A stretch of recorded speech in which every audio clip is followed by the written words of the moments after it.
Hey friends, Grant Baldwin here. We are continuing our special series leading up to the 500th episode of the Speaker Lab podcast. Today's episode comes straight from some of the most trustworthy and wise people I know. Today we're going to be chatting with the Speaker Lab's leadership team.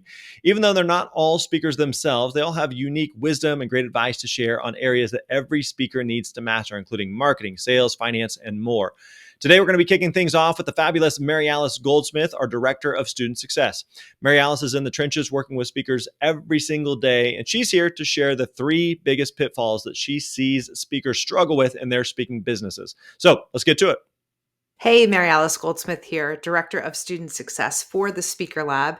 And today I want to talk to you about the 3 top things our students struggle with the most. Number 1 is niching down. When our students come to us, one of the first things we ask them to do is get really specific with what problem they solve, who they solve it for, and how. Us speakers were very passionate. We like to help people. We like to make an impact. And because of that, oftentimes our students come to us and they want to help everyone with everything. But the problem with that is that that will not get you hired on your next best stage as an expert. I heard it put really well one time. If you go to a dentist for a cleaning, the hygienist will do it, right? They may not have the same level of skill as the dentist. Well, they definitely don't. They didn't go to as many years of schooling as a dentist has. And so if you have a root canal or you need something special done to your teeth, you're going to go to a specialist. You're going to go to an orthodontist for braces, or you're going to go to a tooth surgeon or a dental surgeon for teeth surgery, right? Same thing with our speakers. It's so important that we really stand out as the expert in our industry and the way that we do that is we hone in on what we're an expert on, who we serve, who we make an impact with, and how we do that. So that's number 1, niching down. That tends to be a little bit of a struggle, but we help you get through it.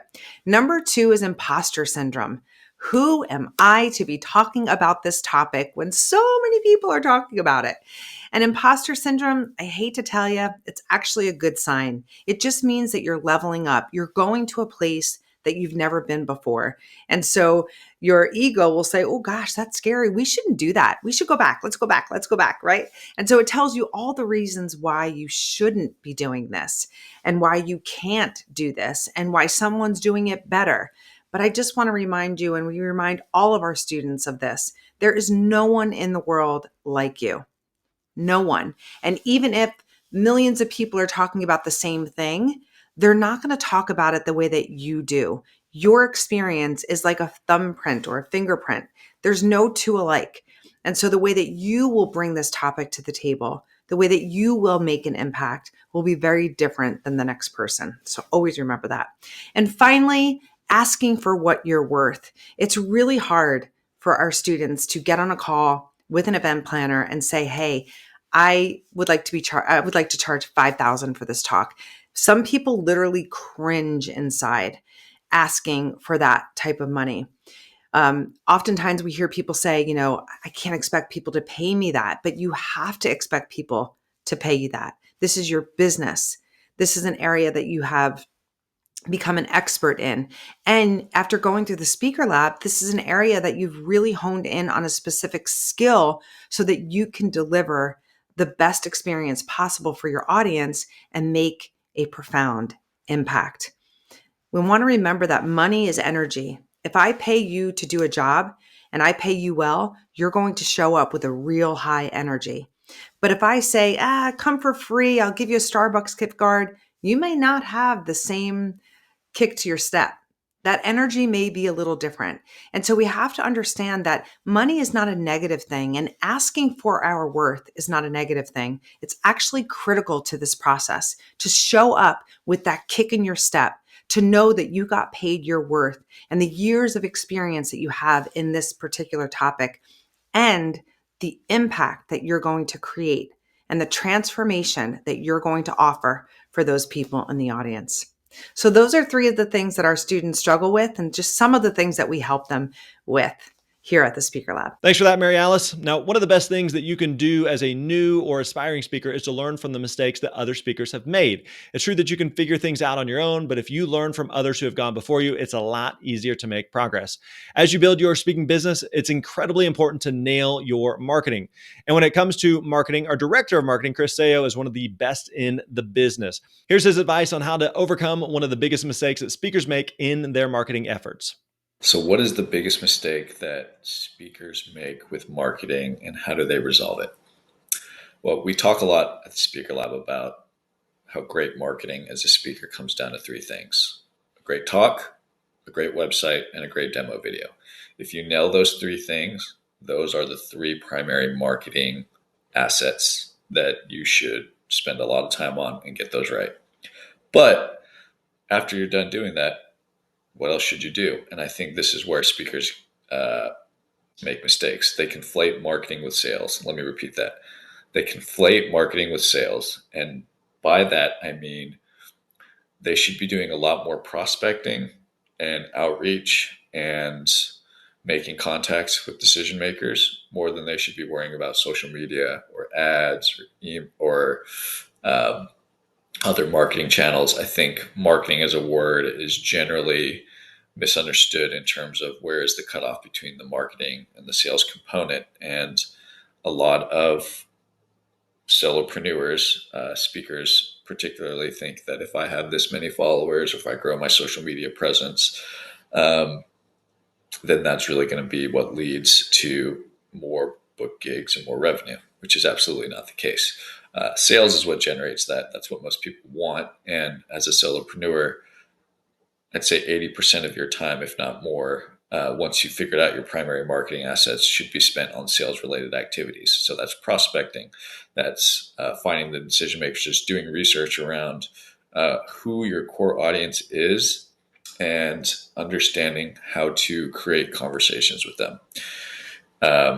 As I already mentioned, the three primary marketing assets: great talk, website, demo video. Once those are done, sure, you could do social media, you could do other marketing channels, but I think generally those can be a distraction, and it can give you the appearance, or it'll make you feel busy, like you're doing something productive, when in reality, most of what you should be doing is just prospecting, which is hard, and no one likes to do that. So as a marketer, I understand that there are a lot of, inflationary or just KPIs that make you feel good, but at the end of the day might not actually drive revenue, which is what all businesses and especially solopreneurs care about most, which is book gigs and cash collected. So yeah, if I had to give one piece of advice to aspiring speakers, solopreneurs, it's to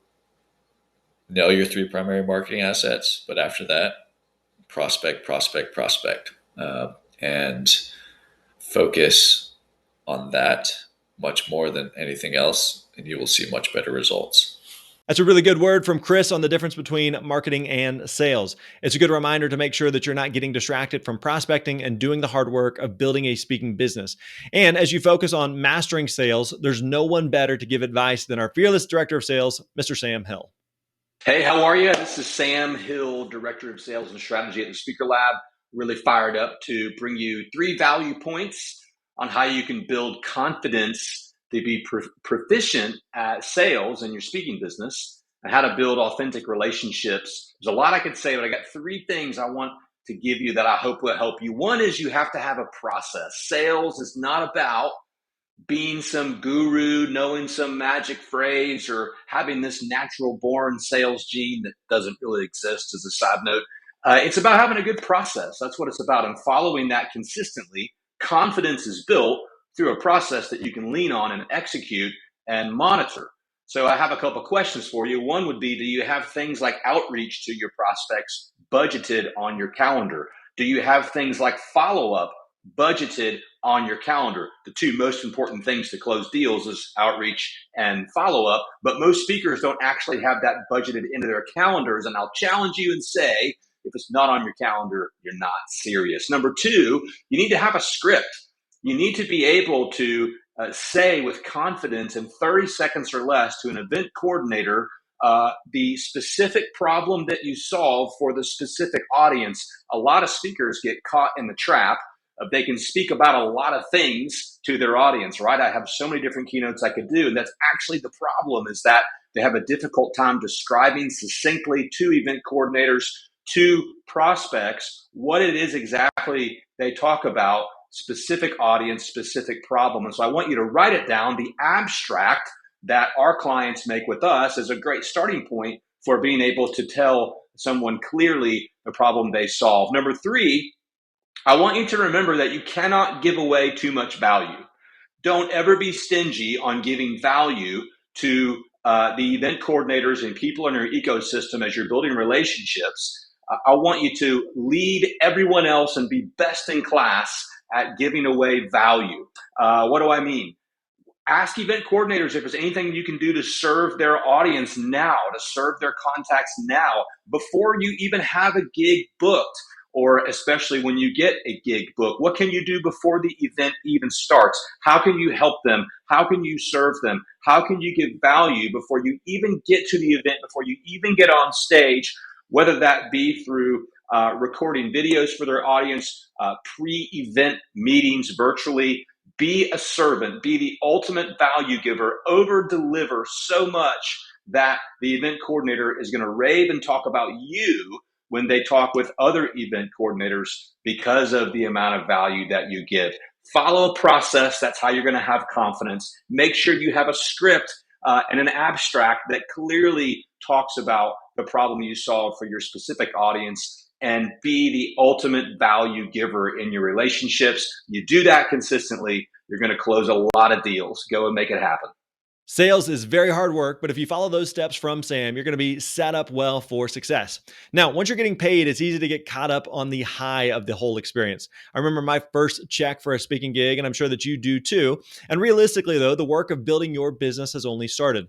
Mastering the financial side of running a speaking business is challenging, but our CFO, Andrew Davis, is here with some great advice. Hey guys, I am Andrew. I'm the CFO at the Speaker Lab, and I'm going to share some important financial insights that you need to be looking at as you start out in your speaking career or to expand your speaking business. So the first thing is that you've got to treat it like a business out of the get-go.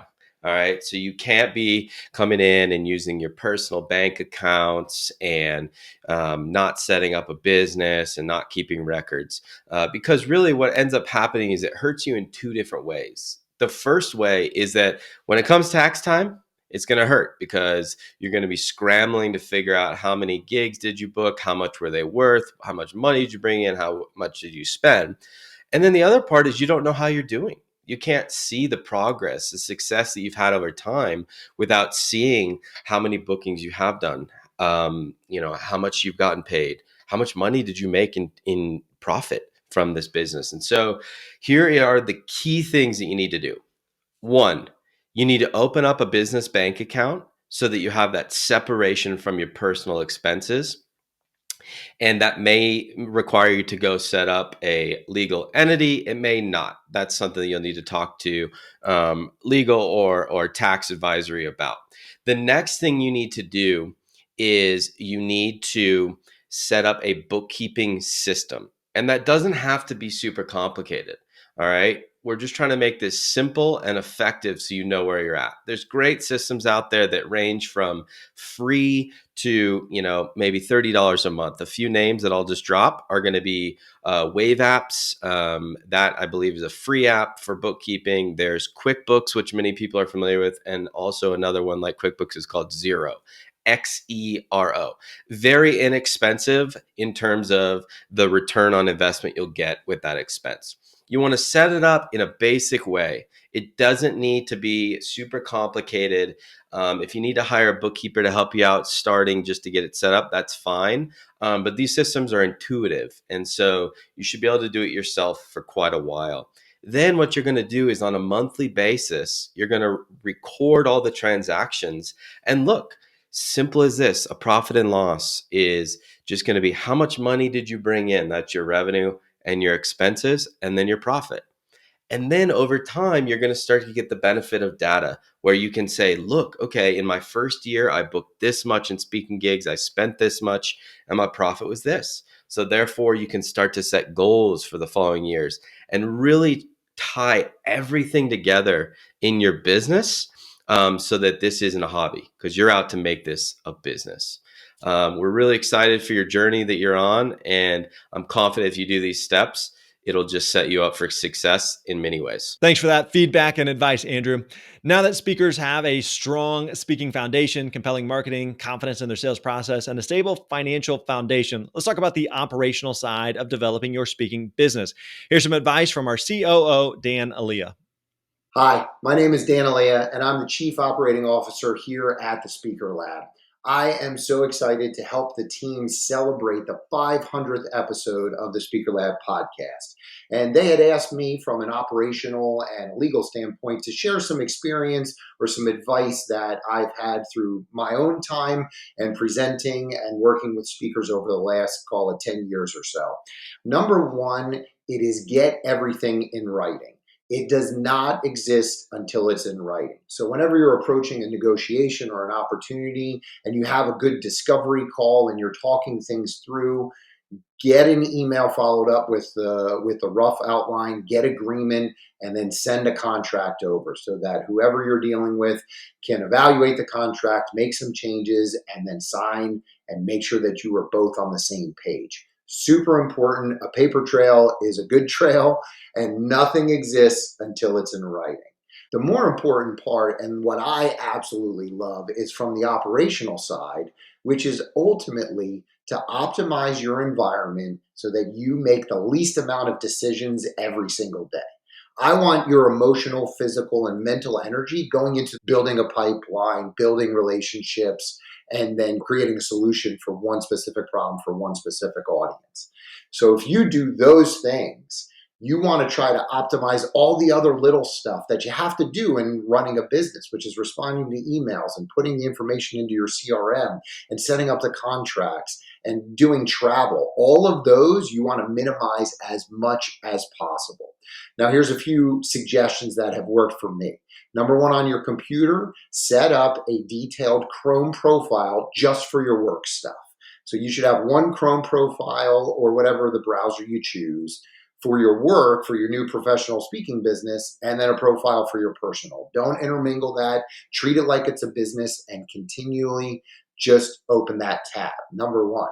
Secondly, organize your email and your phone the same way. One thing that I've always done is create folders with the same names as the contacts that are in my phone.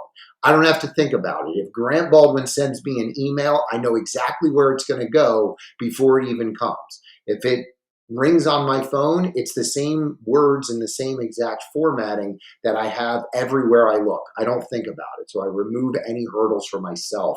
And it's very easy for me to put the appropriate information in the appropriate spot. And then really third is building out the templates, email signatures, simple ways that you can respond or transfer information from one spot to another.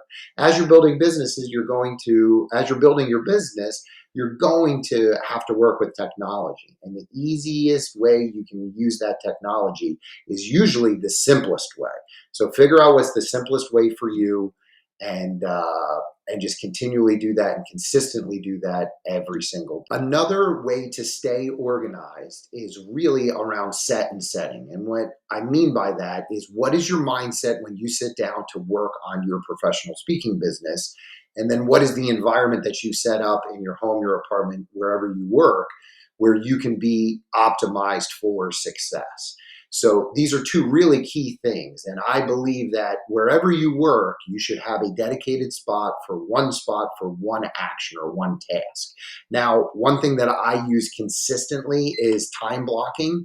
I have a timer that sits on my desk. I set it for 5, 10, 15 minutes. Press it, and I block my time out. And if I'm looking up on my whiteboard, which is right here, and I have my to-do list, I'll set a time, I'll work for 15 minutes, I'll put my phone on airplane mode, and I'll make progress on that one task or those two tasks. I'm a big believer in you should have 3 big rocks that you attack every single day. If you put them into your calendar and block your time and then use something like a timer, you can really make progress on your big tasks and your big actions every single day. And now if you marry that up with your set and setting, where your mindset, you work at the best time of day for you. Some folks are morning folks. Some other folks like to do after work in the evenings. And then your environment. This is my office. I have a dedicated desk. It's a stand-up desk that allows me to keep myself moving. And so there's the environment and the mindset. Thanks so much for listening. Have a great day. All right, really good stuff there, Dan. That's going to do it for this week. I'm hoping that this episode has provided you with 1, 2, maybe even more takeaways to help you create a successful speaking business that you are proud of. Stay tuned for more great advice from our upcoming guests, and we're going to see you out there on the speaking trail. Have a great week.